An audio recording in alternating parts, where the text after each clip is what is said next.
Mais um episódio do Pode Literar começando, seu podcast literário favorito. Somos Adrian Eu sou o Reinaldo. Eu sou Samuel. e hoje nós vamos falar sobre Mário de Andrade.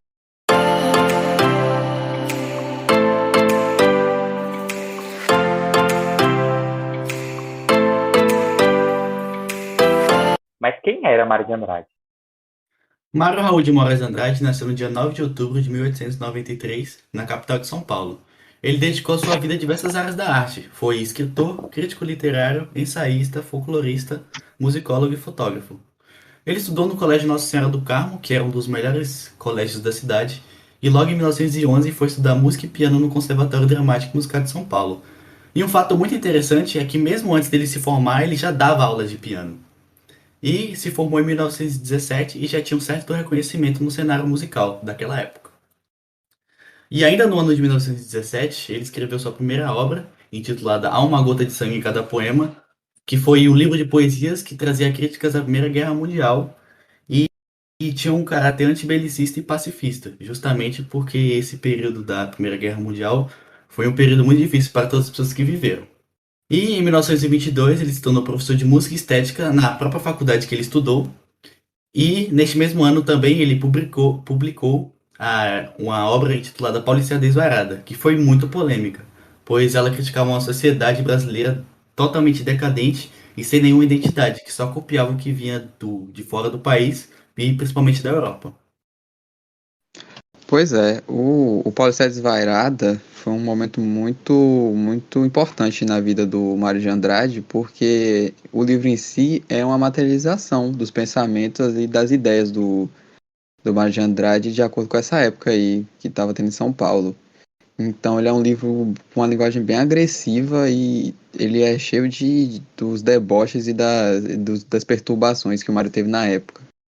E até, tipo, anos depois, ele revendo, ele, tipo, olhando novamente o livro, ele fala que ele achava que ele tinha exagerado, né?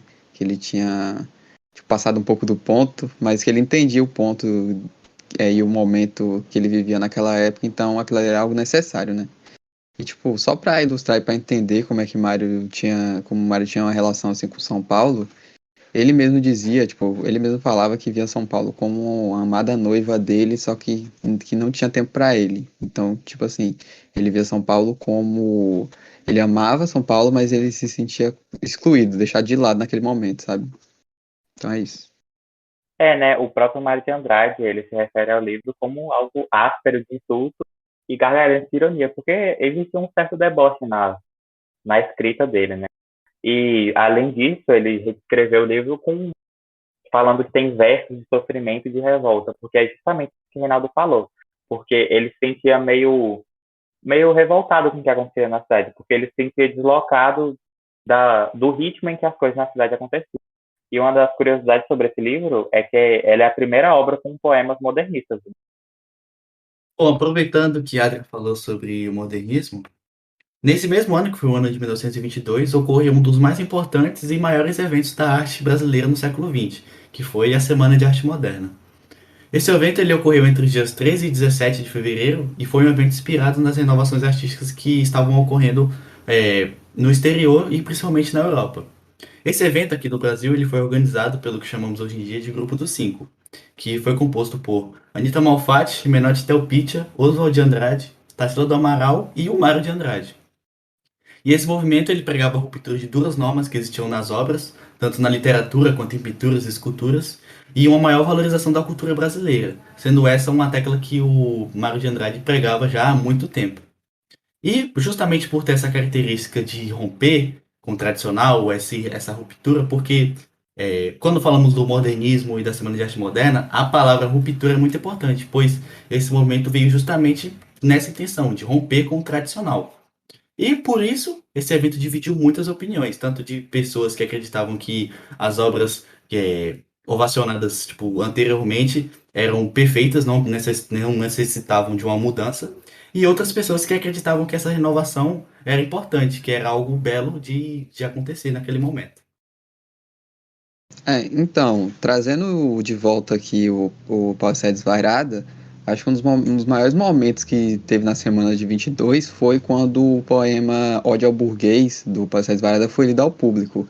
E, tipo, esse é um exemplo muito claro de como funcionava como foi todo esse deboche que tinha no livro do Mário de Andrade, porque nesse momento ele foi lido esse poema e foi lido para o público, sendo que o próprio público era o alvo dos versos da poesia do Mário, né? Tanto que a primeira a primeira frase do livro, as primeiras citações começam com "Eu insulto o burguês", que era justamente o público que estava assistindo, né?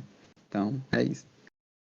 É interessante já ver aqui já como ele já tem seu vocabulário, essas palavras que normalmente a gente via naquela época, quando ligadas mais a um espectro político esquerdista, mais ligadas ao marxismo cultural e ao socialismo. Agora a gente vai dar uma pausa para vocês descansarem, beber uma água. A gente volta depois.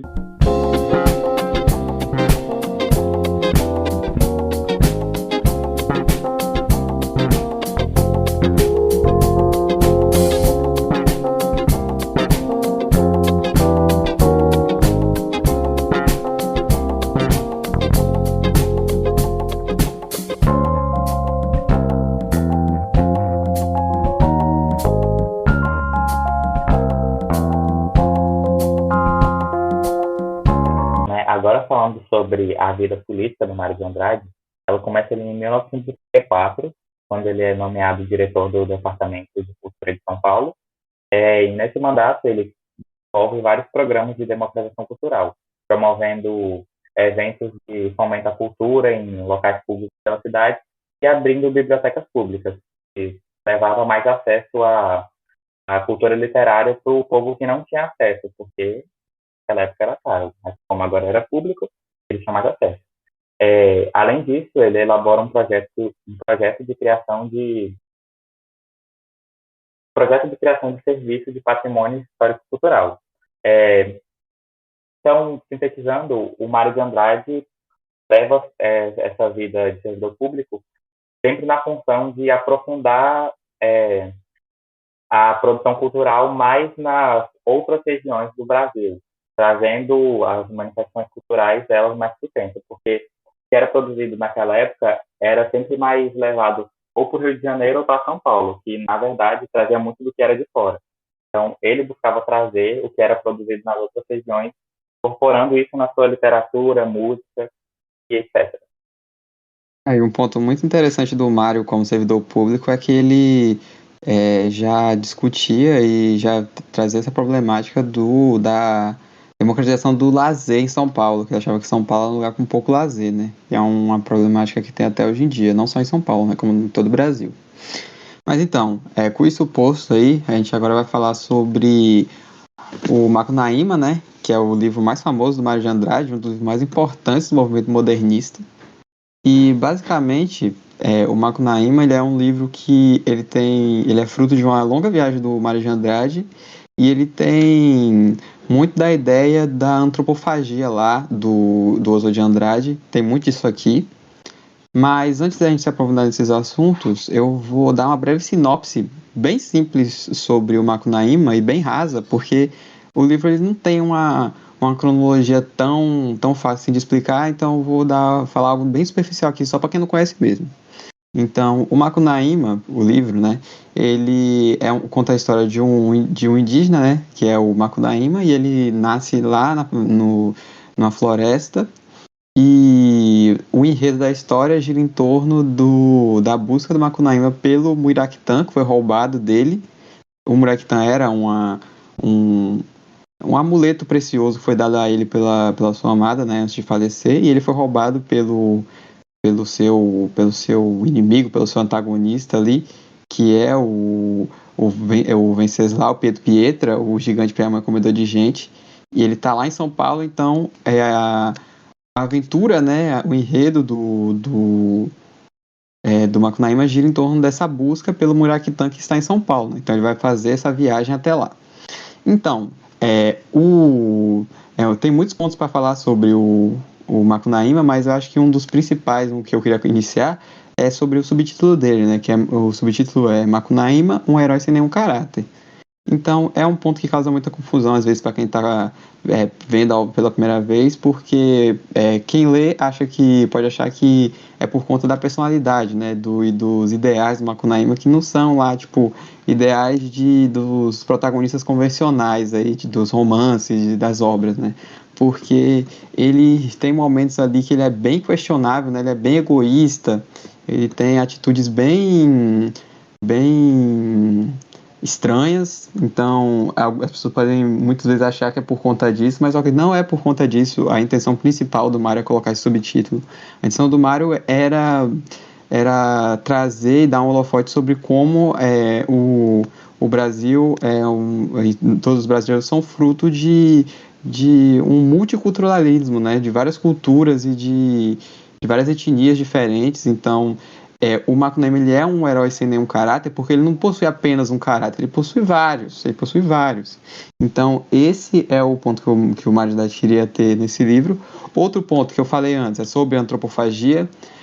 Já na parte quando o Macunaíma vai para São Paulo, tem uma parte sobre um indígena explicando como ele vê a tecnologia lá, é uma crítica à tecnologia, e também a parte mais importante que tem sobre isso, que é sobre a carta para Icamiabas, né, que é o momento quando o Macunaíma escreve uma carta para a tribo dos Icamiabas, e ele é um momento que o Macunaíma, que durante todo o livro possui uma linguagem coloquial e possui uma mistura do português com o tupi-guarani, uma coisa assim, bem informal, mas nesse momento específico, somente nesse capítulo, a gente encontra um Macunaíma letrado, escrevendo num português bem acadêmico, assim, bem corretinho, assim.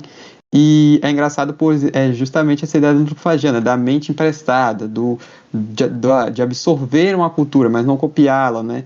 Então, ele escreve sobre São Paulo, um indígena escrevendo sobre São Paulo para outros indígenas, mas escreve numa linguagem paulista da época, tipo uma linguagem acadêmica. Então, é um livro que tem vários pontos interessantes, né?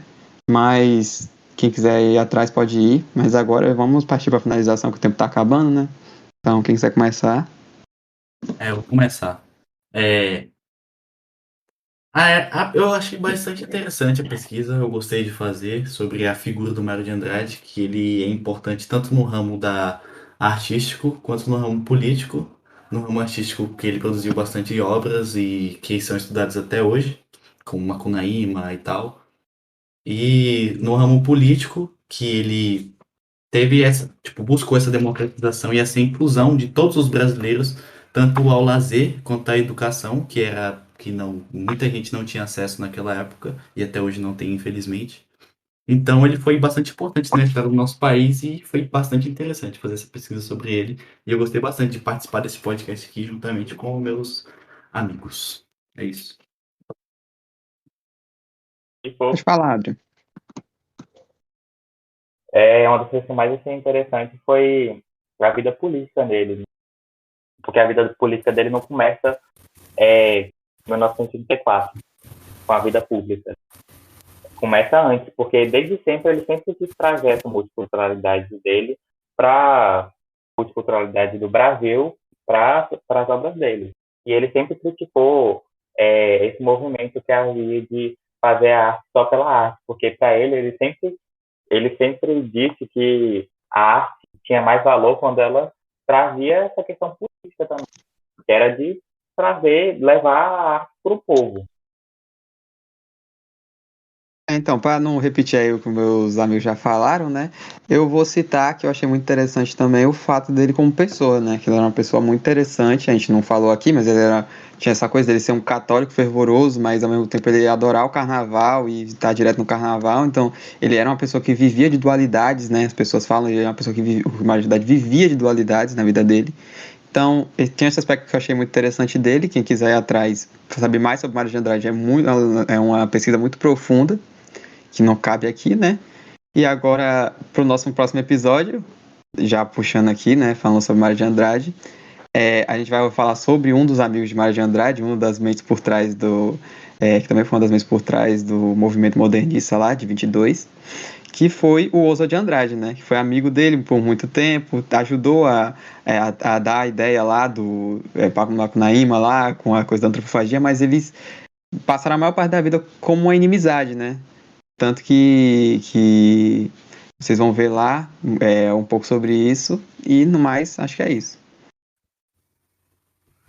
Tchau, pessoal. Até o próximo episódio. Tchau, pessoal. Pessoal.